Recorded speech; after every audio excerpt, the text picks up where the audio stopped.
이스라엘 모든 산에서 그들이 한 나라를 이루어서 한 임금이 모두 다스리게 하리니 그들이 같이 두 민족이 되지 아니하며 두 나라로 나뉘지 아니할지라.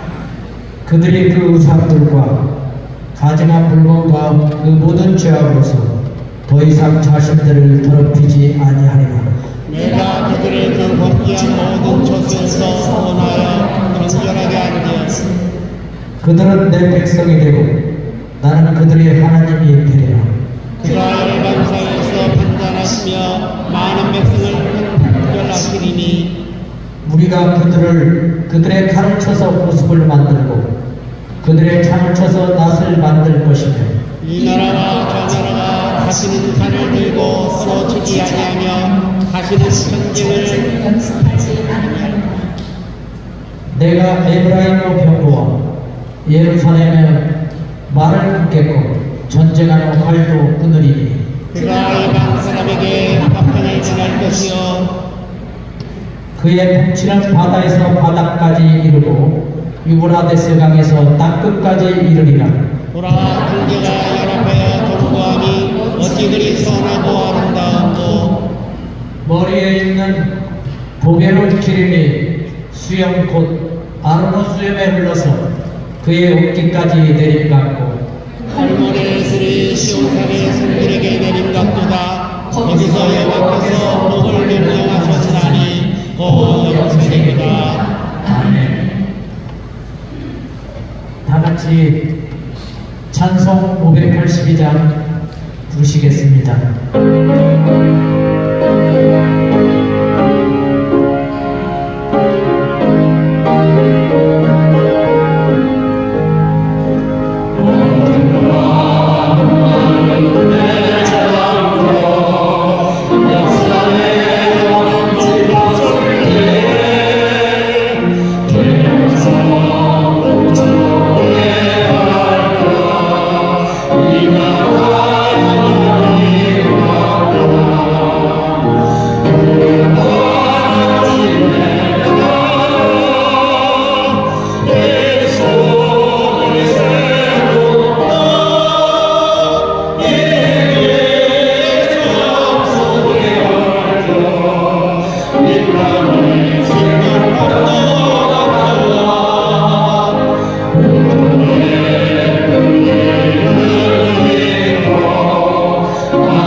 이 시간 전북로의 사회부 회계로 계시는 신은희 목사님께서 평화와 통일을 위한 기도를 해주시겠습니다.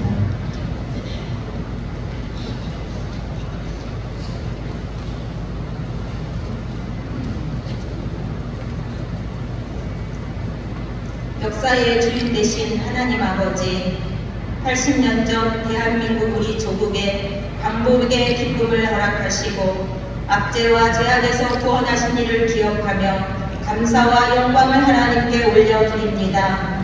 분단과 해방의 80년을 맞이했지만 우리의 소원은 통일이라는 아픔과 기대를 안고 살아가고 있습니다. 이 시간 주님께서 허락하신 자유와 회복의 은총으로 평화 통일에 대한 하나님의 뜻을 깨닫고 우리의 사명을 다시금 성찰하는 은혜의 자리로 나아가고자 하오니 이곳에 임재하시어 하나님의 사랑으로 충만하게 채워 주옵소서. 역사를 새롭게 하시는 하나님 아버지께서 우리 민족에게 행하신 일들을 기억합니다. 삼천리 간도 금수강산에 하나님의 동산 우리나라 대한민국을 세워주시고 이 민족에게 복음을 허락하시고 구원의 백성으로 삼아주셨습니다. 나라를 잃고 부르짖는 고통의 신음을 들으시고 일본의 무자비한 폭력과 억압으로부터 해방시켜 주셨습니다. 군사 독재의 세력들을 물리치시고 자유와 평화의 자유민주주의 국가로 굳건히 세워주셨습니다. 작은 땅덩이지만 세계 열방이 놀라는 선진국 반열에 오르게 하셨습니다. 이 모든 것이 하나님 아버지의 은혜입니다. 그럼에도 우리는 주님 주신 풍요 속에 이제 좀 살만하다고 우리가 이룬 것처럼 지금까지 지켜주신 주님의 사랑을 온전히 깨닫지 못하고 민족과 평화를 위해서 기도가 게으르고 믿음의 성현들의 순종과 헌신을 계승하지 못하고 세상의 탐욕과 자랑을 쫓아 살아왔습니다. 주님 용서하여 주옵소서. 주님의 사랑으로 회개의 영과 회복의 영을 부어 주시옵소서. 은혜의 주님, 아직도 아물지 않는 상처로 남아있는 식민 지배의 고통과 한 핏줄이면서도 갈라진 분단의 깊은 아픔을 주님의 십자가 보혈로 깨끗하게 씻어 주옵소서. 절망과 고통의 그 어려운 시기에도 임마누엘 은혜로 함께 하시며 소망의 끈을 놓지 않게 붙들어 주신 주님의 사랑으로 남북이 용서와 화해의 손을 마주잡는 그날이 속히 오게 하옵소서. 우리의 교만한 생각과 불의한 뜻을 버리고 오직 주님의 선택을 우리의 선택과 판단으로 삼고 주님의 마음을 우리의 마음과 행동으로 변화시켜 하나님이 기뻐하시는 모습으로 진정한 강복의 기쁨을 누리게 하옵소서. 복음만이 화합하는 하나님의 능력임을 믿사오니 그날을 향해 오늘도 한 걸음 내딛는 거룩한 맺힘이 강물되어 흐르게 하옵소서.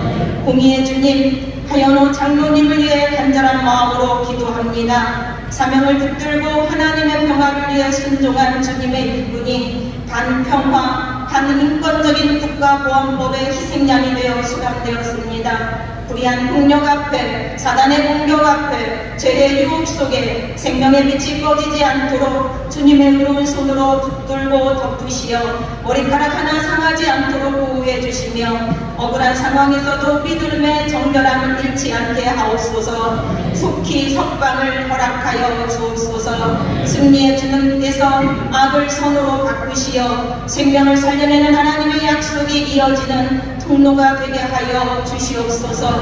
국민의 인권이 보호받지 못하고 유린당하는 불의한 세상에 주님의 뜻을 선포해 주옵소서. 속히 악법인 국가보안법이 절폐되어 의와 불법이 사귀지 않게 하시고 신앙과 양심의 자유를 억압하는 국가적 폭력이 생명의 법 앞에 무릎 꿇고 하늘의 권세와 능력을 보게 하옵소서. 진리의 주님, 이 시간 강사로 세우신 김희연 목사님에게 함께 하시고 성령의 역사가 불같이 일어나 복음의 횃불로 이루어지게 하옵소서. 주님 안에 하나 되게 하시고 하나님의 꿈을 꾸는 은혜와 비전의 시간이 되게 하옵소서. 이 땅의 모든 교회와 특별히 한국 기독교 장로회에 속한 모든 교회와 성도가 합심하여 일치를 이루고 다시 생명을 살리고 평화를 노래하자 이 외침이 새날의 영광이 임하는 그날까지 쉬지 않는 거룩한 전진이 되게 하옵소서.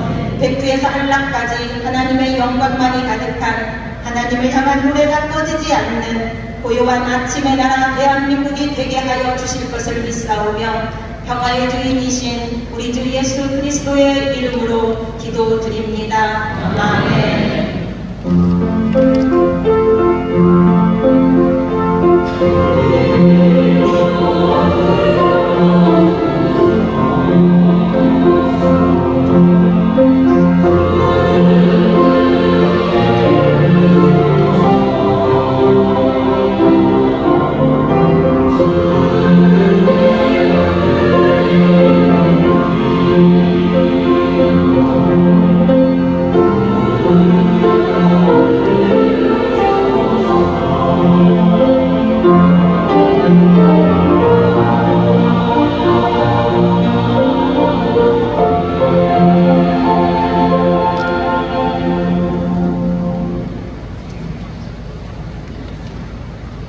성경봉도 해드리겠습니다.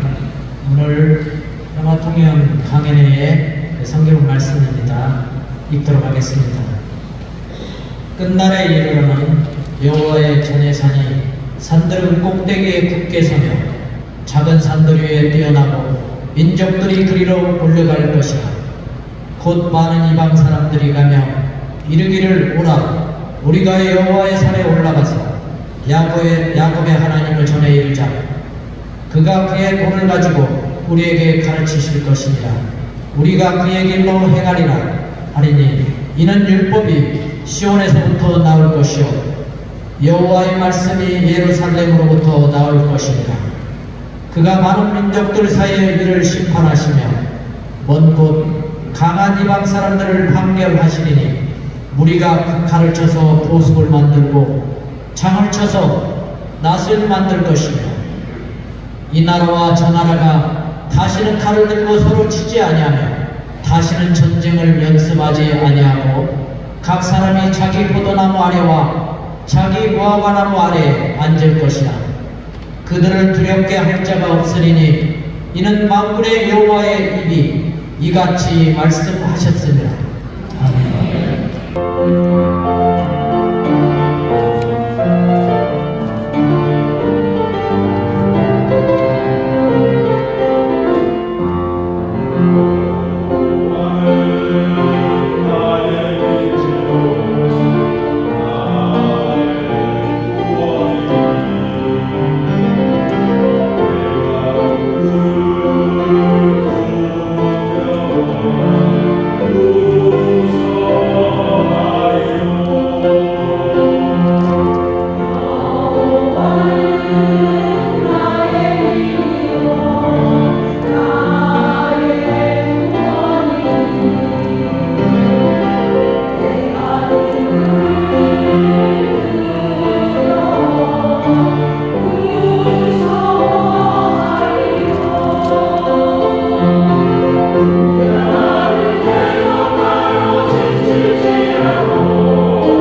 반갑습니다. 남문교회는 전주에 올 때면 늘 지나치긴 했지만 이 안에 들어와서 이렇게 함께 소통하는 건 처음인 것 같습니다. 전주에 우리 기장교회가 오친다면 역사적으로 굉장히 유서 깊은 모교회와 같은 역할을 해온 교회라고 제가 알고 있고요. 또 이 남문교회와 함께하는 이 전주 지역에서의 목회 활동들이 얼마나 우리 교단에 힘이 되는 그런 목소리인지를 모릅니다. 그래서 제가 준비한 평화통일 강연, 이게 그 전통이 닿기를 바라는 간절한 마음을 안고 제가 겸손한 마음으로 썼습니다.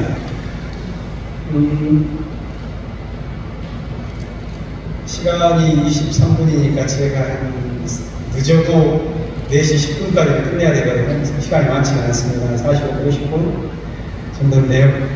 제가 슬라이드를 12장 정도 준비를 했습니다. 오늘 드리고자 하는 말씀은 현재 우리 삶 속에서, 우리 한국 상황 속에서 교회가 할 수 있는 일은 뭐가 있겠는가? 눈에 보이시나요? 그런 게? 막막하시죠? 저 역시도 마찬가지입니다. 근데 지난 우리의 역사에 비추어 보았을 때 우리가 뭘 할 수 있겠는가 하는 것을 한번 더듬어 보자 하는 거고요. 더듬어 보기 위해서 역사 이야기를 해야 되겠는데요. 최근에 제가 우리 교단의 뿌리를 어디에다 둘 건가 하는 그런 고민을 많이 갖고 있습니다. 왜냐하면 이 자리에 계신 분들도 마찬가지겠습니다만 우리가 속해 있는 한국교회 장로회, 우리가 부름받은 교단으로 이해하고 있고 굉장히 근질을 갖고 있는 교단인데요. 이 정신을 어떻게 예문탁한 한국현실 속에서 세워갈 수가 있고 이어갈 수가 있는가 하는 그런 고민이 참 깊어졌습니다. 그러다 보니까 그러한 이야기 역시도 곁들이지 않을 수가 없겠습니다. 한국 사회가 분단된 지 통일의 기쁨을, 광복의 기쁨을 누리자마자 분단이 되고 말았는데요. 지난 80년 동안의 그 역사를 뚫어나가기 위한 한국 사람들의 분투가 있었지만 그 가운데 가장 뚜렷한 노력 가운데 하나가 우리가 기억하는 게 1989년 문익환 목사의 방북 사건을 기억할 수가 있죠. 89년이면 벌써 꽤 오래됐네요. 36년이 흘렀는데 36년 전 문익환 목사께서 방북할 때 대부분의 표는 저 빨갱이 목사가 가가지고 사고 쳤다 하는 정도의 분위기였죠. 그토록 굳게 닫힌 남북의 갈등, 동족을 향해 촛불을 겨누었던 전쟁의 상처, 이게 깊었습니다. 그러나 문익환 목사님은 시편의 시인다운 꿈으로 구약성서에 나오는 예언자들의 믿음으로 그 일을 했는데 11년 만에 딱 2000년이 되자 남과 북의 교회 지도자들, 김대중 대통령과 김일성 두 분이 남과 북의 통일 방안에 대해서 합의를 해버렸습니다. 그게 2000년 6월 15일 날 있었던 6.15 선언이죠. 그 이전까지 55년간 서로 다른 통일을 생각하면서 동상이몽의 삶을 살아오다가 2000년 6월 15일에 남과 북이 통일을 똑같은 경로를 통해서 할 수 있도록 놀라운 합의를 해냈고요. 그리고 이 과정이 정권의 부침이 있게 했지만 2018년 4.27 판문점 선언까지 18년간 조금씩 구체적으로 전개가 되었습니다. 그런데 우리 국가와 남북만의 관계만이 아니라 이 분단 문제는 이 지역사회, 동북아시아만이 아니라 또 미국과 러시아까지 포함한 굉장히 복잡한 함수 관계에서 움직였기 때문에 실제로 남과 북의 관계에서 이루어진 이런 합의들이 사실 위협받고 흔들렸죠. 대표적인 예가 그 다음 2019년 하노이에서 열렸던 북과 미국의 합의가 완전히 파탄이 나면서 결과적으로는 정권도 넘어가고 전라도니까 그렇게 표현할 수가 있어요. 좋네요. 정권이 넘어갔다고 표현해도 대체적으로 수긍하시죠. 서울에서는 그런 말 하면 반반이거든요. 찾아왔다는 사람들까지 있으니까 전라도니까 좋습니다. 정권이 넘어가고 있어요, 제가 볼 때는. 그래서 이제까지 남과 북이 함께 평화를 향해서 나아가는 그 공동의 노력이 무산되고, 오히려 남측에서는 대통령 후보자라고 하는 사람이 선제 공격을 해서 북을 접수를 해야 된다고 하는 그런 무도한 발언을 하게 되는데, 그 상황이 대통령이 되다 보니까 3년 있다가는 완전히 파탄 나버렸습니다. 국가가 작년 말에는 파탄 나가지고 쿠데타라고 하는 믿기지 않는 일이 벌어졌고, 그 해의 1월부터는 남북 관계는 완전히 끝나버렸습니다. 이제는 남과 북이라는 말까지 없애버려야 되겠다 하는 그런 격앙된 목소리가 북에서는 끊임없이 흘러왔죠. 이런 상황이 있다 보니까 지금 우리가 이제 뭘 할 수 있지? 라고 하는 생각을 하기 마련입니다. 그럴 때면 우리는 되돌아가서 갈 수 있는 고향이 있다면 성서이겠는데요. 성서에서 들려오는 평화의 이상, 성서의 명령이라고 할 수 있는 이 미가서와 이사야서의 공통으로 담겨있는 칼을 쳐서 보습으로라고 하는 명령을 다시 생각하게 되는 것입니다. 예언자들의 핵심 평화의 이상을 담은 이 도, 칼을 쳐서 보습으로라고 하는 것은 지금부터 한 2700년 전 남과 북으로 200년간 갈등을 겪었던 유대사회에서 울려 퍼진 내용인데요. 실은 이 성서의 명령은 역사적으로는 그 당시에는 실패했습니다. 칼을 쳐서 그들은 보습으로 바꾸지 않았고, 남과 북이 계속해서 격렬하게 외세를 끌어들이면서 투쟁을 하다가 먼저 북이 멸망하고 남 역시도 제국의 봉신국으로 빠졌다가 결국 최종적으로는 포로로 끌려가고 말았습니다. 성서의 이상은 당시의 역사에서는 이루어지지 않았지만, 그러나 20세기, 21세기를 오면서 새로운 우리에게 가능성들을 보여줍니다. 조금 이 슬라이드에 조금 더 구체적으로 말씀하겠지만, 독일에서는 칼을 쳐서 보습으로라고 하는 기도가 1982년부터 동독에 위치한 한 교회에서부터 시작되었는데, 그 기도가 시작된 지 8년 만에 놀랍게도 아무도 기대하지 못했다 일이 벌어졌죠. 홍서독이 통일되었습니다. 우리는 그 기도를, 칼을 쳐서 보습으로라고 하는 그 기도를, 이 평화 이상을 안고 지금 기도를 해나가고 있습니다. 이 기도가 어떻게 이루어질지, 이것은 우리의 신앙의 삶, 그 역사 속에서의 교회의 역할을 어떻게 할지 생각하는 것에 달려있다고 봅니다. 지금 우리는 위기에 있는 것 같지만 또한 그 위기는 가능성이 되기도 합니다. 그렇다면 제가 이제 준비한 슬라이드를 중심으로 한 장씩 넘겨가면서 그걸 보겠습니다.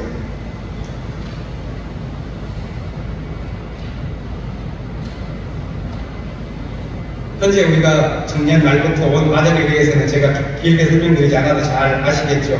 작년 말에는 이러다가 너무 큰 위험에 빠지는 것 아니겠는가 생각을 하셨을 겁니다. 저도 12월 3일 밤 늦게 이 일을 알고 집에서 나서자마자 택시를 타고 여의도로 달려가서 그 해제될 때까지 지켜보았는데, 믿기지 않는 계엄 사태가 내란처럼 벌어졌습니다. 하지만 우리의 지혜로운 민주주의에 훈련이 되어 있는 우리 민족은 이것을 잘 이겨냈죠. 한국 민주주의의 모습에 대해서 오히려 이 일을 겪고 난 지난 6개월간은 굉장히 힘들었지만 새 정권이 들어서고, 그러면서 한국 민주주의가 갖고 있는 회복 탄력성이 굉장히 강하다 하는 것이 세계적으로 입증되었고, 그래서 금년 7월 13일에 세계 정치학회가 열렸습니다. 80여 개국 3,500여 정치학자들이 모였는데, 그 개막식 때 이 대통령이 기조연설을 했죠. 그때 대한민국이 전 세계 역사에 남은 위대한 민주주의 세계를 열고 있다고 자부한다. 참 대통령도 운이 좋죠. 명예롭습니다. 이런 발언을 할 수 있게 되었습니다. 아무튼 우리는 그 길을 지금 걸어가고 있는데 사실 이게 낙관적이지만은 않지요. 정권은 바뀌긴 했지만 남북관계, 경제적인 삶, 국제질서 속에서의 한반도의 위치 이것은 거의 변한 게 없습니다.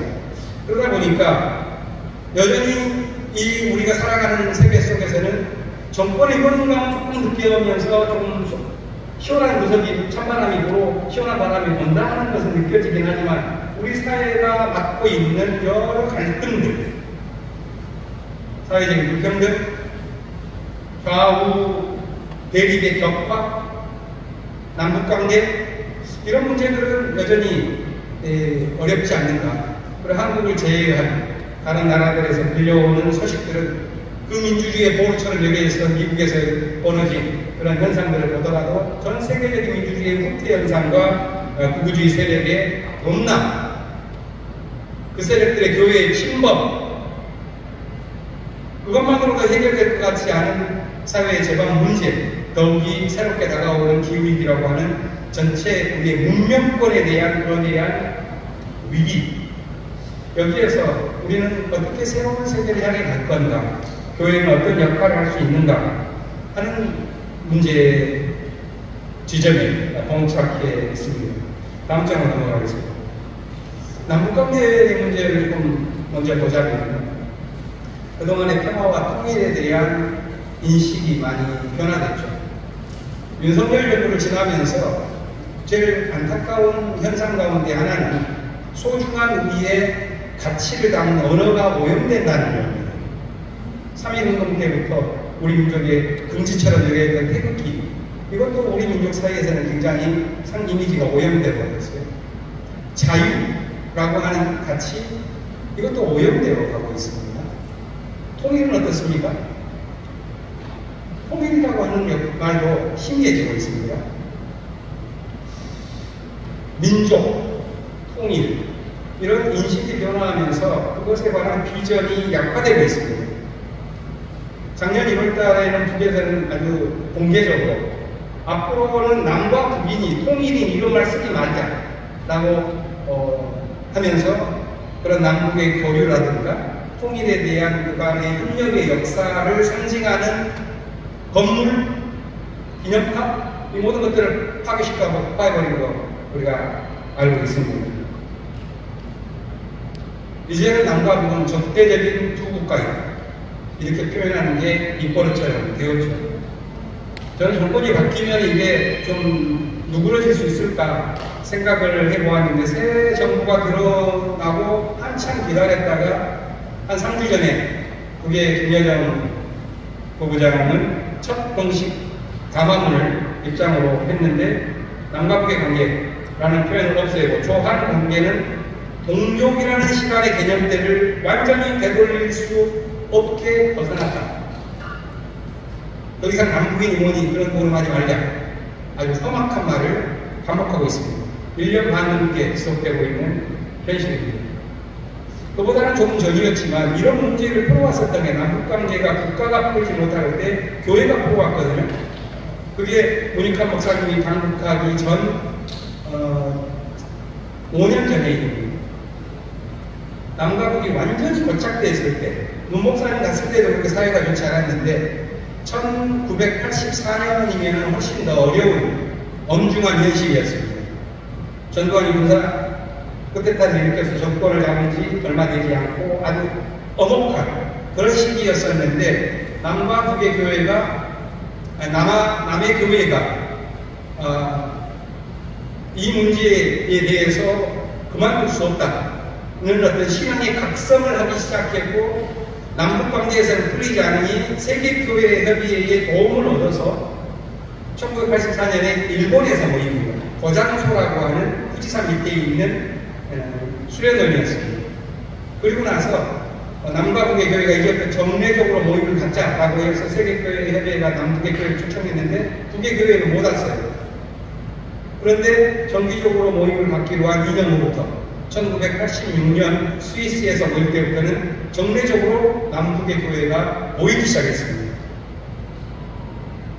1986년에 스위스 글리온 1차 대회를 할 때 북에서는 우리로 보면 부통령에 해당하는 분들까지도 아주 기대를 안고 오면서 남북의 교회가 분단된 이후에 처음으로 함께 성만찬을 갖게 되었습니다. 놀라운 일이었고, 이런 교회의 노력 속에서 희망이 조금씩 보이고, 또 세계가 89년 동북권이 무너져 나가는 그런 세계의 지각변동을 보면서 무지컨이라고 하는 예언자가 강국을 했던 거고, 이런 기운이었는데요.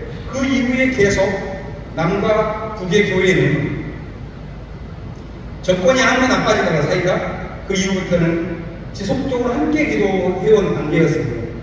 우리가 부활절 예배 때, 그리고 8.29 연합예배 때에는 세계 교회가 함께 기도드릴 수 있는 기도문을 남북의 교회가 공동으로 작성해온 역사를 30여 년간 지켜왔습니다. 그래서 우리가 함께 읽었었던 그의 기도문을 기억하실지 모르겠는데, 6년 전까지만 하더라도 한국기독교교회협의회, 조선그리스도교회 연맹 이렇게 밑에가 함께 있었습니다. 1년에 2번은 꼭 함께 그 기도문을 만들어 왔어요. 이러한 작업들을 하노이 논의가 일어난 그해 11월 2019년 11월 중국 선양에서 남북의 교회가 마지막으로 만났는데, 그걸 끝으로 지난 5년간은 완전히 단절되었고, 이거를 이제 정권도 바뀌고 우리가 회복해 볼 수 있는 길이 열리지 않을까 싶어서 남측 교회가 2025년 올해 부활절 때 함께 다시 기도문을 만들자면서 WCC를 통해가지고 편지를 1월달에 보냈습니다. 그랬는데 저 앞에 그림에 나와 있는 저 박스 안에 있는 게 북에서 WCC에게 보내서 남측에 전달하기 위한 짤막한 답신입니다. 금년 3월 28일 날 받은 건데요. 그 내용은 읽어볼까요? 세계교회협의회야 주님의 이름으로 총무님과 피터 프로그램과 포함한 WCC 모든 회원교회 여러분께 따뜻한 인사를 전합니다. 잘 아시다시피 대한민국은 조선민주주의인민공화국의 주적이며 완전히 외국인 국가입니다. 따라서 이번 기회를 빌려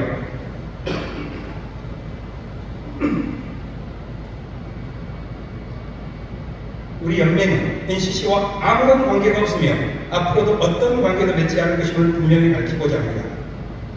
이번 부활절과 같은 경우에 NCC를 대신하여 우리에게 이메일을 보내는 일과 같은 불쾌한 일이 다시는 없도록 해주시기를 바랍니다. 조선그리스도연맹 중앙위원회. 너무 절망스러운 편지였죠. 이 3월달에 이것을 받고 수개월간 공개를 할 수 없을 만큼 NCC 관계자들이 고민을 하지 않을 수 없었습니다. 그리고 정권이 바뀌고 전향적으로 나가면 뭔가 길이 열리지 않겠는가 하는 기대를 갖고 있지만, 그래서 조금씩 변화되는 측면들이 없지 않아 있지요. 지난 8.15 경축사에서도 이 대통령의 어떤 발언들이 있었고, 그 이전에 대북 확성기라든가 풍선을 날린다거나 이런 것들에 대한 기대 호응들도 있었기 때문에 조금 가능성이 있지 않겠는가 하는 기대를 안고 있지만, 여전히 현재 진행형으로 가고 있는 가장 중요한 남북의 관계는 이렇게 경색되어 있는 단계이다 라는 것입니다. 넘겨주십시오. 남북의 관계는 실은 그러나 남북의 관계만은 아니죠. 왜냐하면 거기에는 근본적인 문제가 있는데요. 남북 현재 남과 북의 관계가 이렇게까지 된 것은 45년도에서 분단이 이루어진 동안 3년 동안 미군정이 이루어지면서 점점 남북의 관계가 멀어지게 되었고, 그 이후에 미군정이 끝나면서 미군정의 단독정부를 만드는 것으로 남북의 단독정부를 만들었고, 2년 후에 거의 세계 대전에 누군가 한국전쟁이 벌어졌고, 그거로 인하여 정전협정이 이루어졌는데 거기에 사인을 한 국가는 남한은 못 들어갔어요. 남한은 전쟁 작전권을 미국에 넘겨버렸기 때문에 거기 들어가지 않았고, 거기에 사인한 것은 세 나라인데 북기밀성, 중국의 홍덕회, 그리고 미국의 중장이었죠. 이렇게 세 국가가 하다 보니까 그 이후에 문제를 우리가 풀어갈 수가 없는 남한의 사정입니다. 국제관계가 우리나라의 문제를 좌지우지하는 그런 상황 속에서 우리가 살아올 수밖에 없었고, 그래서 늘 미국의 눈치를 보지 않을 수가 없는 한계 속에서 우리가 살아왔습니다. 물론 미국이 우리에게 준, 특히 남에게 준 영향은 컸지요. 긍정적인 것도 많고 도움도 실질적으로 큰 도움을 주었습니다. 그것은 반대로 그러나 북을 향해서는 마이너스 효과가 일어나는 방식이었기 때문에 한반도 전체로 본다면 미국은 우리에게는 정말로 굉장히 어려운 그런 상황이었습니다. 그러나 남북관계에서 매우 큰 결정인자이기 때문에 이걸 고려하지 않을 수가 없습니다. 하지만 남북관계가 이렇게 대립된 상황에서 이 남측 지역, 한반도에 한국에서 살아왔던 사람들에게는 미국은 참 고마운 존재죠. 그렇게 대체적으로 인식되었기 때문에 미국이 실제로 국제사회 속에서 어떠한 역할을 하는가에 대한 냉정한 평가를 하기가 꽤 어려웠습니다. 미국 사회 안에서 세계적으로 알려진 지성인으로 알려진 MIT 교수 노암 촘스키라고 하는 분은 이 미국의 민주주의와 국제사회의 평등한 관계를 위한 굉장히 선견지명이 있는 말을 노학자이시지요. 이분은 미국의 역할에 대해서 크게 보면 세 가지로 요약을 해서 자기 국가를 위한 충원을 합니다. 첫 번째는 미국이 2차 세계대전 이후로 패권을 유지해 왔는데 그런 국제적인 패권 개입이, 미국의 개입이 결과적으로 문제를 해결하지 못하고 민간인을 학살하거나 아니면 국제법을 무시하는 그런 어떤 태도를 보이면서 국제 질서를 어지럽히거나 결과적으로 미국 사회 안에도 미국의 국민들 전체에 대한 평화와 번영에 대한 공리에 대한 문제가 아니라 오히려 소수 부패한 세력들을 지원하는 부정적인 결과만 나와왔다라고 하는 것이 이분의 진단입니다. 그리고 미국식의 민주주의와 자유라고 하는 것이 실제로는 전체의 평등이 아니라 특권층 그리고 권력을 가진 자들만이 할 수 있는 소수의 정치에 불과한 것은 아니었는가 하는 반성을 하자는 그런 뼈저린 비판을 하죠. 그래서 오히려 지금 미국의 1급 체제로 이루어왔던 지난 2차 세계대전 이후에 80년 이 흐름이, 세계 질서가 오히려 브릭스라든가 어떤 새로운 국가 질서의 어떤 다급 체제로 불리워지는 이런 세계사적 변동 이루어지고 있는 이 현실이 오히려 국제 질서를 더 나은 방향으로 끌고 갈 수 있는 기회가 될 수 있다라고 진단하고 있는 겁니다. 아직 다급체제, 미국의 1급 패권 국제 질서에서 다급체제로 흘러갔다는 것에 대한 세계적인 할인은 없습니다. 그러나 많은 정치학자들 가운데 한 절반 이상은 이미 미국 1급 체제의 국제 질서가 러시아, 중국, 인도, 브라질 이런 수많은 국가들의 부상으로 인하여 다급체제로 이미 돌아가고 있다고 보는 사람들도 있죠.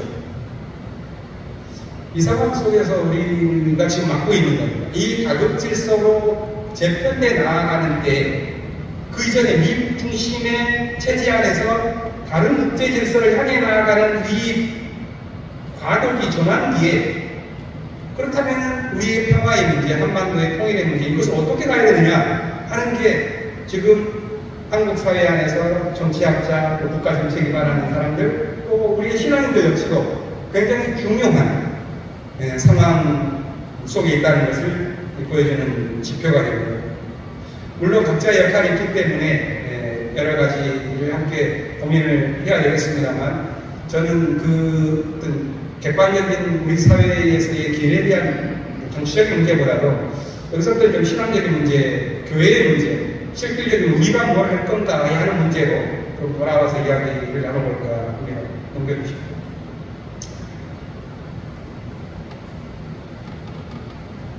문제에 계시는 분들에게는 저 기장교회 로고가 익숙하시지요?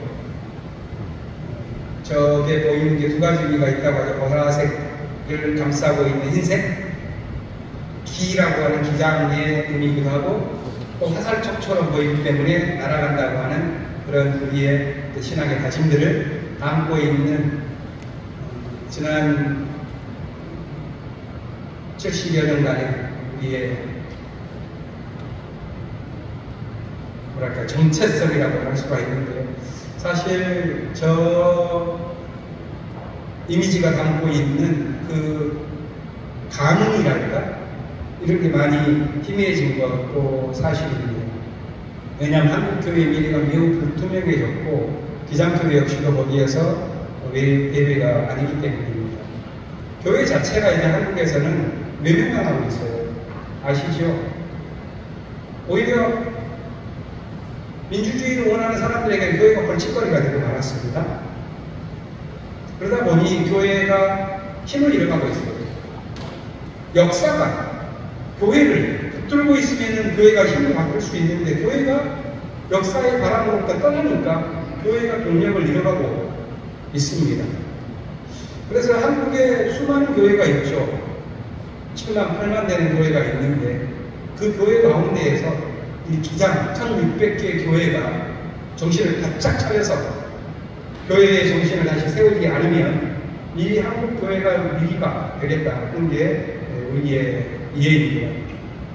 저는 기장 교회가 그동안에 우리가 쪼그라지고 그럴 때에는 교회가 우리가 양쪽으로 보면은 그렇게 큰 교단이 아니니까 모든 게 양으로 평가되고 막 그렇게 성장 이런 게 휘몰아치던 지난 한 30-40년 전 그렇게 성장하면서 올라올 때는 기장이 그렇게 오히려 이거 우리가 잘못 갖고 있는 거 아닌가? 이런 생각이 심지어 빠질 때도 있었습니다.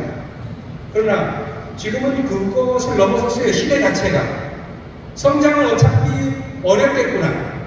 역사로부터 외면당하고 오히려 천덕꾸러기가 되어가고 있는 교회가 어떻게 성장할 수가 있겠는가?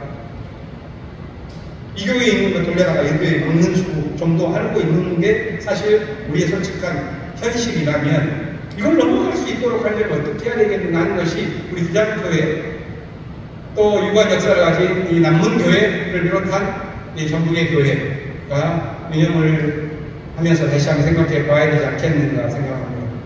저는 우리 기장교회에 대한 이미지가 화살촉이었는데 저 화살촉에 대한 이미지를 좀 크게 생각해 보자는 제안을 한번 드리고 싶어요.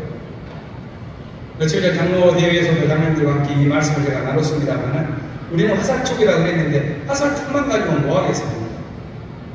화살촉을 날아가게 힘있게 밀어주는 화살대가 있어야죠. 저는 화살대가 있다면 화살대만 가지고는 안 돼요.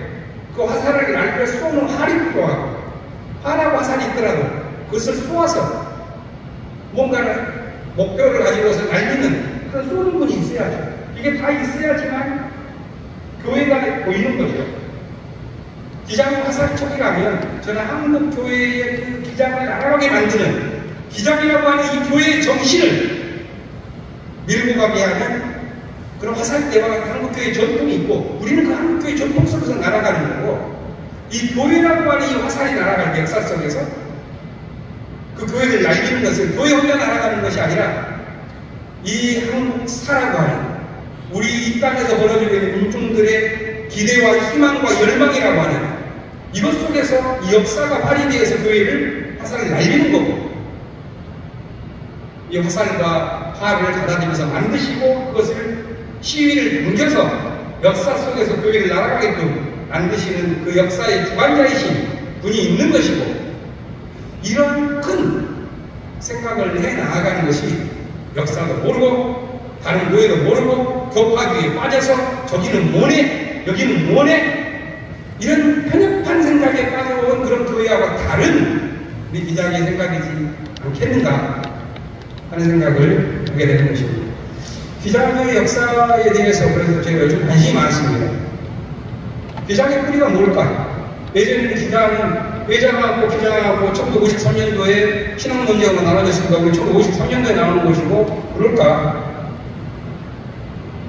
선교사들을 중심으로 교권이 형성될 때 선교사들이 만들어놓은 제사리라든가 이런 것들 내장 파고 넘어가기 때문에 거기는 우리가 뿌리다 라고도 말하기도 하고 그 선교사들이 1대2 대 3대 이렇게 하다 보니까 그 선교사들이 주로 했었던 승동교회, 연동교회, 세문암교회 이런 교회들은 대부분 승동교회 합동 넘어갔고 세문암교회, 연동교회는 통합으로 갔죠. 그러니까 서울 시내 한가운데에서는 그 140년 넘는 선교사들의 그것 속에서 기장으로 역사가 남아있는 게 별로 없어요. 그러다 보니까 서울 지역을 중심으로 생각할 때에는 기장의 뿌리가 마치 신앙논쟁에서 우리는 성남교회에서 53년도에 호원총회 하면서 갈라져 나온 그런 분파 정도로 생각을 하는데 틀렸다!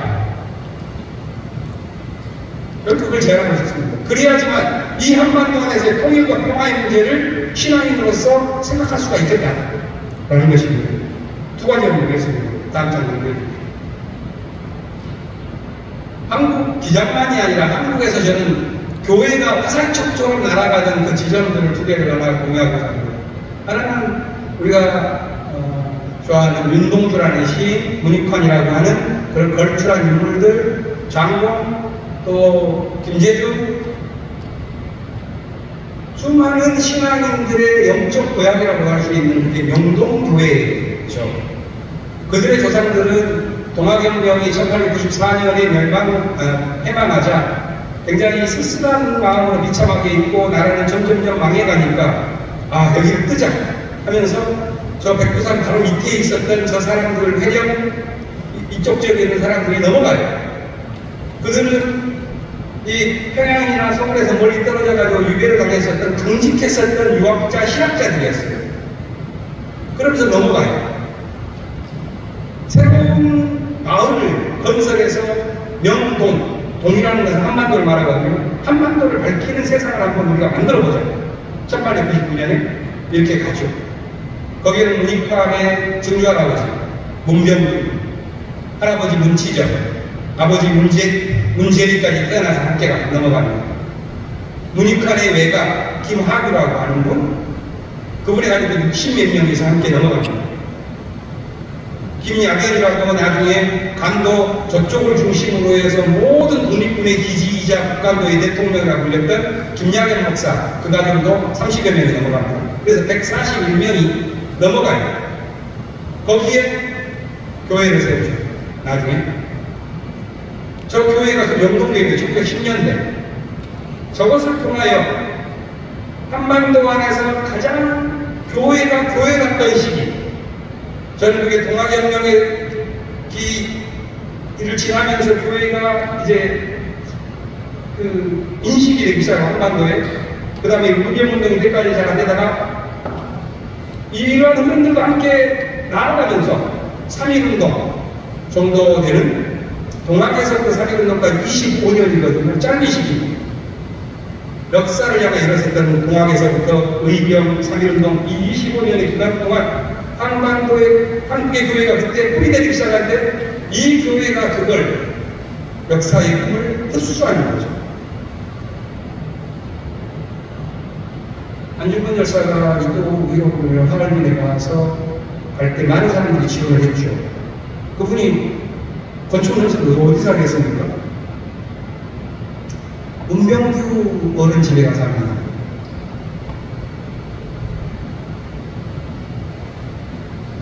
그것으로 상징을 하듯이 저곳은 1910년대 3.1운동이 이르기까지, 3.1운동이라고 그러면 좌우가 대립하기 전에 한국 역사 속에서 교회가 역사 속으로 깊이 들어가면서 비록 소수였지만 1%, 2%밖에 안 되는 소수였지만 역사를 흔들면서 역사의 꿈 자체를 교회에 흡수하면서 자라나는 때죠.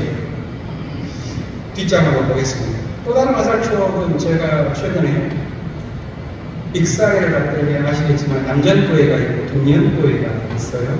남전교회가 가니까 익사한 가운데 문용기 열사가 있는데 3.1운동이 익산에서 4월 4일 있어서 4.4 만세 운동인데 문용기 열사비가 익산 시내 한가운데 있는데 문용기 열사와 그분과 함께 있었던 사람들 다 남전교회 교인들, 남전교회에서부터 수킬로를 걸어와서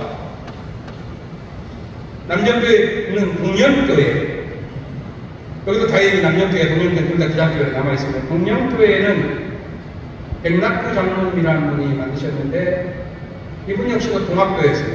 1894년도 동학교회 실패할 김씨에서 패배하면서 19살이었는데 이 동년마을로 숨어들어서 맨 술로 하세호를 벌였죠. 근데 예수 복음을 들은 거예요. 귀가, 마음이, 정신이 문이 열리면서 친구들과 함께 야 우리 예수 믿자 하면서 교회를 지어요. 홍영교회 1900년. 어마어마한 교육 사업과 심지어 1938년도에 장로교 총회가 일제시대 때 신사참배를 가결할 수밖에 없는 상황이 되었을 때 동명교회는 어떻게 했는지 제가 역사를 보니까 교회를 폐쇄하고 해산 예배를 드려요. 그래서 45년에 다시 열어서 예배를 드려요. 저는 이런 한반도 역사 전체를 책임지겠다고 하는 이 기장을 넘어서 한국교회의 그 꿈, 선교사들이 들어오기 전부터 복음을 이것은 우리가 필요한 거구나 하면서 자발적으로 받아들이기 시작해서는 한국 개신교의 그 독특한 모습 그리고 각 지역 속에서 역사의 그 꿈속에 닿고자 했었던 그 노력들 저는 여기에 뿌리를 내려야 되겠다. 교파의식이라든가 작은 넘기고 이런 문제가 아니라 그래야지만이 비로소 우리의 역사가 펼쳐집니다. 기장의 정신이라고 말하는 몇 분들이 있죠. 위대한 스승이었던 장로 김재준 목사. 그를 교회로 끌어들이고 했지만은 납득되어서 우리에게 잘 알려지지 않지만 대단한 신앙의 정신을 알려주었던 많은 송창문 목사. 그들이 이러한 교단의 정신적인 출발할 수 있도록 신학교를 당시에 수백억에 해당하는 돈을 지원했었던 김대영 장로. 이런 분들이 알려지는데 이런 분들의 역사를 보더라도 기장에만 갇히기에는 너무나도 방방곡곡에 정신이 가 있습니다. 그렇다면 지금 보면 제가 한국의 교회를 보면 사실 믿을 만한 교단이 없는데 기장교단은 정말 정신을 바짝 차려야 이제까지는 우리가 아까 말씀드렸듯이 양쪽으로 면에서 비교해 위축된 측면이 있었는데 이 위기 속에서는 한국 민중이 가져왔었던 그 역사 속으로 들어가고자 했었던 그 감각 그리고 그를 해봤었던 경험 이것을 우리 교단 안에 깊이 있은 이걸 살려내자 넘겨주십시오. 저는 그것을 대승적인 정신이라고 봅니다. 대승적 신앙. 유신비에도 우리 교단은 사실 굉장히 긍지가 있었죠. 지금 교회에 다니시는 분들이 60대, 70대 그리고 점점 가고 있어요. 왜? 교회가 외면당하니까 젊은이들 오지 않죠. 이제는 우리가 일본처럼 한 20년 넘게 일본을 따라가고 있는 교회의 모습입니다. 모든 교회가 그렇습니다. 그들의 마음속에서 그래도 기장은 괜찮았는데 하는 잔상이 특히 남문교회를 다녔던 교우들에게는 많이 남아있겠죠. 1970년대 전남 북 이 교회들이 얼마나 자랑스러웠는지 1975년도에 전남에서 인권운동 교회사라고 하는 70년, 80년대의 책을 담아서 제가 그 부분에서 참 놀라운 당시의 교회의 고백을 봅니다. 전남교회가 박정희가 유신헌법을 해서 영구 집권을 해나가려고 했을 때 아예 그냥 교회가 다른 데서 직선을 원하고 있을 때 선언을 하는 거예요. 이런 말이죠.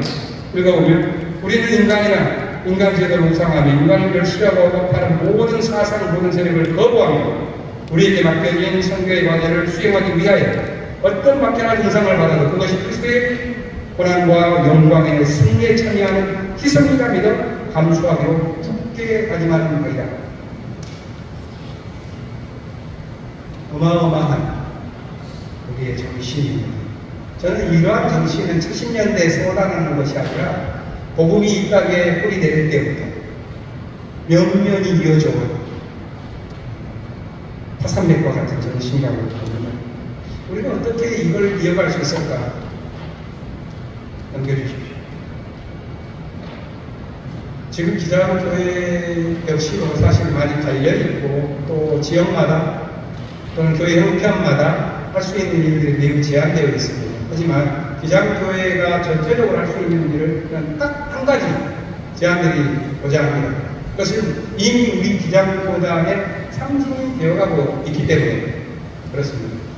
평화 통일을 향해서 무엇보다 더 중요한 것은 기도이죠. 기도가 중요합니다. 평화통일 어려기도회라고 하는 저 기도회가 2014년 사순절부터 지금 10년 넘게 매주 월요일날 한 교회가 하기도 하고 교단 전체가 하기도 하고 한 지역이 하기도 하고 서울에서 하기도 하고 전남에서 하기도 하고 이렇게 지역으로 오가게 돼서 아마 남문교회도 한 번 정도는 또 전문노예 역시도 이걸 주관하셨던 적이 있을 거라고 봅니다.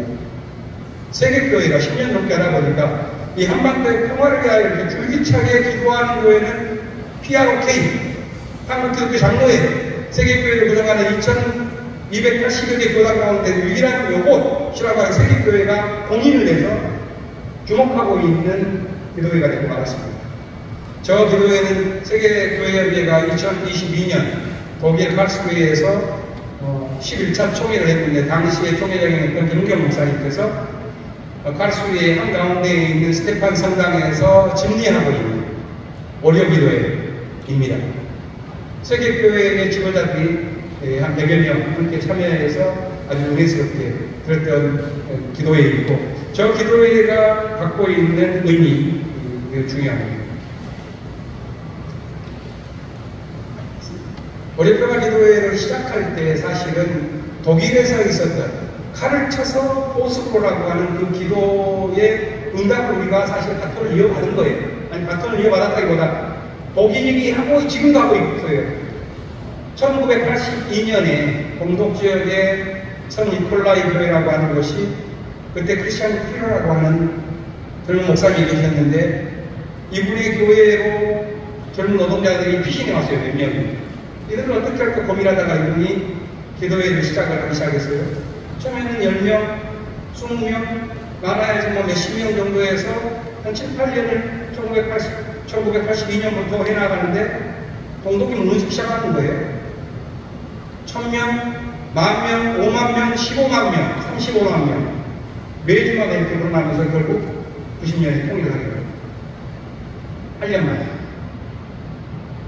우리가 그걸 알고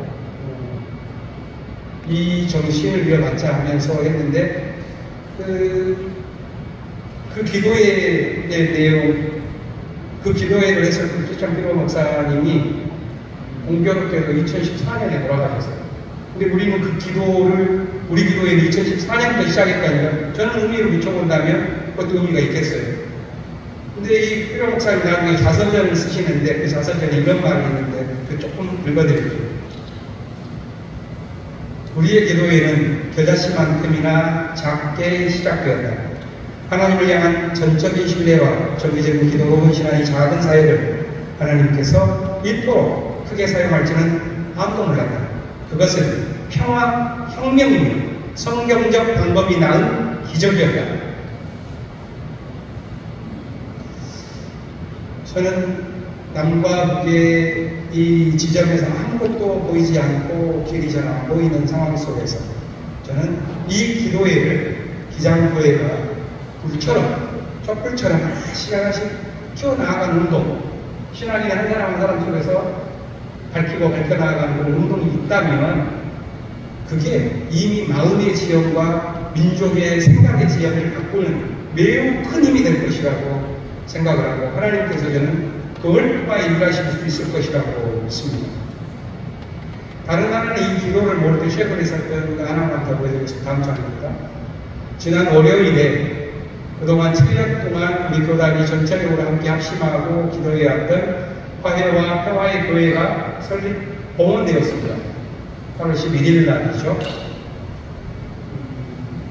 철원 지역에서 있는 작고 아담한 큰 사진이 그날 봉헌 예배를 드렸을 때 각 교단, 우리 교단에 많은 분들이 함께 참여해서 이렇게 동그랗게 서서 정리를 했고 저기에는 참 많은 축사들이 있었어요. 기대가 있었기 때문에 대통령도 했고요. 러시아 정부의 총대들도 그리스도교의 총대들도 또 보내셨고 한국 주교회의 의장부터 해서 많은 분들이 한국교회 안에서 기장이 화해와 평화의 교회를 설립하여 저것을 중심으로 화해와 평화를 위해서 기도한다고 하는 것을 주목합니다. 이재명 대통령도 저기에서 이렇게 축사를 보내주시기까지 했었죠. 다음으로 마지막으로 나가겠습니다. 저는 이 모든 길 가운데에서 우리가 명심해야 될 일은 성서로 보는 명령이고요. 그게 성서가 그려내는 것이자 이 역사 속을 갈등과 대립과 분단으로 살아갔었던 모든 아픈 현실을 살아갔었던 사람들이 꿈꾸었던 평화의 이상인데, 그게 우리가 읽은 미가서 4장 3절 말씀, 이사야 2장 4절 말씀, 저 말씀은 똑같아요. 내용이 완전히 이사야나 미가나, 그리고 저기에 있는 제 왼쪽에 있는 그 그림은 독일어로 라이프치히에 있는 그 성 니콜라이 교회가 월요 평화기도회를 하는 그 표식입니다. 미가서 4장 3절을 따서 독일어로 칼을 보습으로 라고 하는 내용이죠. 그리고 저 사진 가운데에서 밑에 가운데 있는 부분은 니콜라이 교회 아래에서 월요 기도회 하고 있는 한 장면이고, 오른쪽에 있는 기도회는 한국 그 장로에서 지난 10년간 기도회를 했을 때 작년에 10주년 맞으면서 했었던 기도회입니다. 여전히 지금도 이어가고 있는 교회이죠. 무슨 기도를 이어가는가? 칼을 쳐서 보습으로라고 하는, 이 세상의 욕망을 기반으로 자기 욕심을 채우고 자기 힘을 바탕으로 남을 억누르려고 하는 그런 국제 질서 속에서는 결코 꿈꿀 수 없는, 이루어질 수 없는 성서의 명령을 우리가 마음속에 담고 기도하는 거죠. 칼을 쳐서 보습으로. 왕신의 예언자였었던 이사야도, 농민 예언자였던 미가도 함께 제조 예언자, 왕신 제야 예언자, 제조 예언자 다 함께 꿈꿨었던 저 꿈을 마음속에 담고 기도했던 독일교회가 이루었다면, 오늘 우리 한반도 안에서도 줄기철 이어야 될 기도의 제목은 저것이지 않겠는가. 마지막 점으로 넘어가겠습니다. 이미 그러한 행진들은 우리 교단 안에서 진행되었습니다. 4년 전부터는 이제 목회자들 중심으로 DMZ 평화행진을 매년 사순절을 중심으로 해서 해나가고, 이것은 우리가 분단을 극복할 때까지 어떻게 해서든 해나가자면서 우리 교단에서 아주 작게 시작했어요. 처음 면노회가. 그 다음 교단 전체를 23년에 해놨고, 작년에는 4개 종단으로, 카톨릭에도 우리도 끼어달라고, 불교에서도 우리도 끼어달라 해가지고 좀 개신교 중심으로 하다가 금년에 훨씬 더 넓게 진행되어가고 있는 부분이 돼요. 기장교회 목사들이 3년 전, 4년 전 저렇게 작게 밟기 시작했었던 분단 상태를 넘어가고 있었던 평화의 저 발걸음이 점점점 그 길이 넓혀가면서 한반도에 정착되길 바라고, 저 안에는, 저 오른쪽에 있는 저 사진은 아까 말씀드렸었던 도잔소 회의라고 하는 1984년 세계교회를 중심으로 해서 남과 북이 처음으로 만나기 시작했을 때 84년에 86년 사진으로 제가 알고 있는데요. 84년에 만났습니다. 16년 저 가운데 좀 마르신 분이 당시에 고기준 목사님, 조석규 선생님, 그리고 NCC와 이제 담당자들이 함께 모여서 그런 사진을 찍었는데요. 저런 일들이 내년이 40주년이거든요. 그래서 지금 한국 교회협의회에서는 저 근력에서 만났었던 저것을 내년까지는 어찌 되었든 어떤 방식으로든 이 닫힌 문을 열고, 정동영 통일부 장관도 이제부터는 남북의 사람들이 만나는 것을 허가제가 아니라 신고제로 다시 한다 라고까지 말하고 있는 상황이니, 그렇다면 더 지혜를 발휘해서 이제는 각 단위에서 NCC면 NCC, 교단이면 교단, 아니면 전북은 전북노회, 이런 방식으로 각급의 지혜를 발휘해서 길을 열고 평화의 길을 넓혀 나아가는 일들을 해야 됩니다. 이것은 그냥 단순히 우리가 해야 되는 그런 강의가 아니라 인간 안에 담겨있는 아주 원대하고 깊은 것과 연결되어 있는 것이라고 봅니다. 그래가지고 한 철학자는 평화라는 게 뭐냐? 라고 말할 때 이런 좀 알쏭달쏭한 말을 했는데 제 마음속에 다가오는 부분이 있어서 마지막으로 나누고자 합니다. 평화라는 것은 어떤 훌륭한 행위가 사물의 본질에 숨겨 있다는 것을 끊임없이 신뢰하는 그 정신, 그것이 지켜내는 그 정신의 질, 거기에서 평화가 나옵니다. 평화는 이렇게 하면 평화일까, 이렇게 하면 되니까 이렇게 동요에서는 평화를 이룰 수가 없습니다. 우리가 살아가는 이 세계, 그 사물의 본질에는 무언가 우리가 가야만 할, 하나님이 부르셨다고 믿어야만 할 훌륭한 행위가 반드시 있으니 이 대립과 갈등에 눈에 보이는 것 저 너머에 그게 있으니 이걸 믿고 끊임없이 나아가자 라고 하는 정신만이 평화를 줄 수가 있다는 거죠. 그러니까 평화라는 것은 미래에 대한 희망도 아니고 단순히 현재에 대한 세세한 관심도 아니다. 평화라고 하는 마음에는 무한한 것에 대한 파악, 여러 우리가 살아가고 있는 여러 한계들을 초월하고자 하는 그런 마음의 호소가 됩니다. 따라서 평화는 모험으로 가능하다고 했습니다. 이 모험이라는 게 제일 잘하는데 신앙이 아니겠습니까? 교회겠죠. 남과 북에 관계하는 정치인들은 안 된다고 그러고 들어간다고 보면은 국가광고를 받고 사람들이 입을 틀어막고 감옥에다 집어넣고 그러는데 아니다. 신앙에는 이미 그것을 넘어섰어 있어요. 법을 넘어서 몸은 묶여도 이미 우리 마음속에서는 하나님이 우리 역사 속에 우리도 가게끔 만드는 그 무한한 부름이 있다. 이걸 붙들고 우리는 가는 거죠. 그러다 보니까 감옥에도 갇히지만 그걸 넘어서서 길이 열려질 것이라는 것을 믿고 있으니 우리는 지금도 이 기도를 드리는 것을 알고 있습니다. 이 믿음의 행진을, 이 기도의 행진을 전북노회에서 앞으로도 함께 이어가 주시기를 당부드리면서 제 강의를 마치고자 합니다. 고맙습니다. 강의를 평화통일 강의해 주신 김희영 목사님께 감사 말씀드립니다. 가르쳐서 모습으로 가는 월요일의 강의, 비록 겨자씨만한 조그마한 것에 시작이 되었지만 하나님의 역사 안에서 활활 살아오는 햇불이 되듯이 모든 것은 제도와 그런 어떤 규칙 속에 있는 것이 아니고 우리가 어떤 마음을 품고 가는 하나님 안에서 거기에 있는 것 같습니다. 지금 시간이 많이 돼서 강사님과 일단 뒤를 응답 시간을 갖기 어려운 것 같습니다. 생략을 좀 하고요. 짧은 시간이지만 저희가 우리 민족을 위해서 그리고 이 땅의 평화를 위해서 잠깐 통성으로 기도할 수 있는 시간을 갖도록 하겠습니다.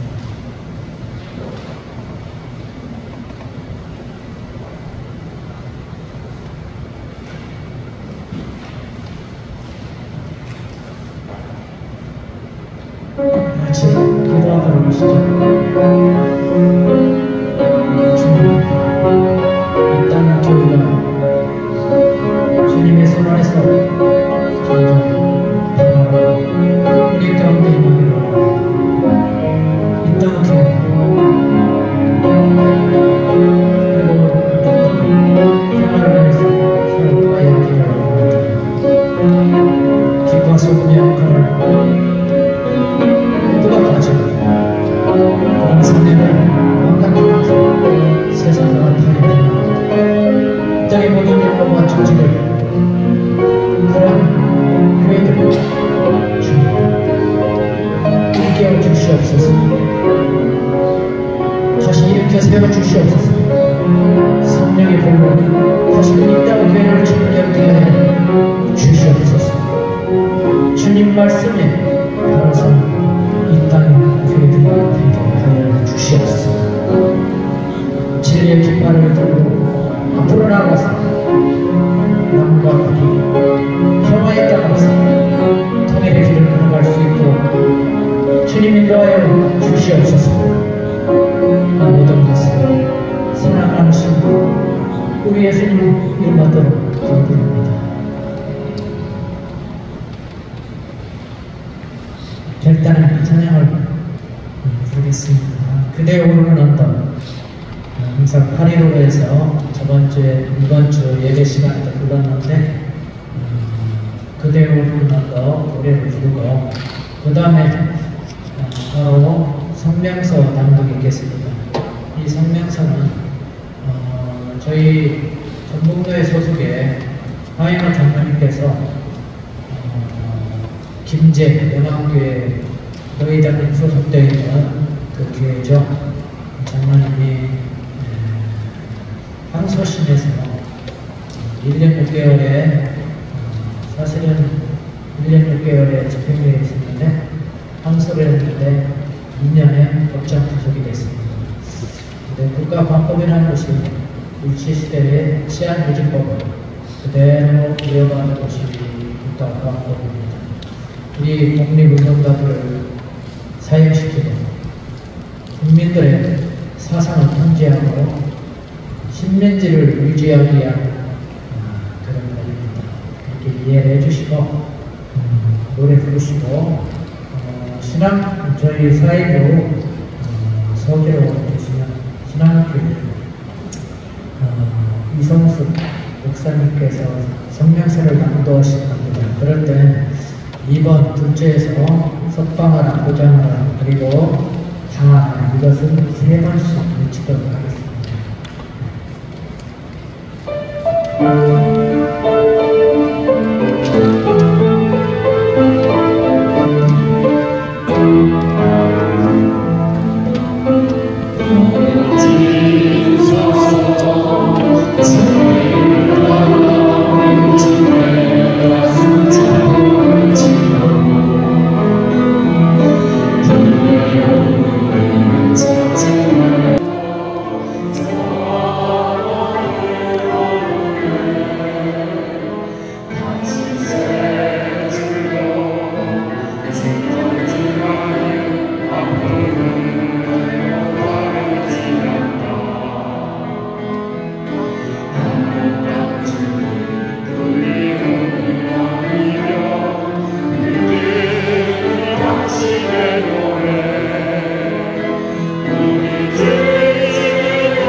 하이너 장로 법정 구속에 대한 입장. 올해는 해방 80년이자 분단 80년을 맞는 일이다.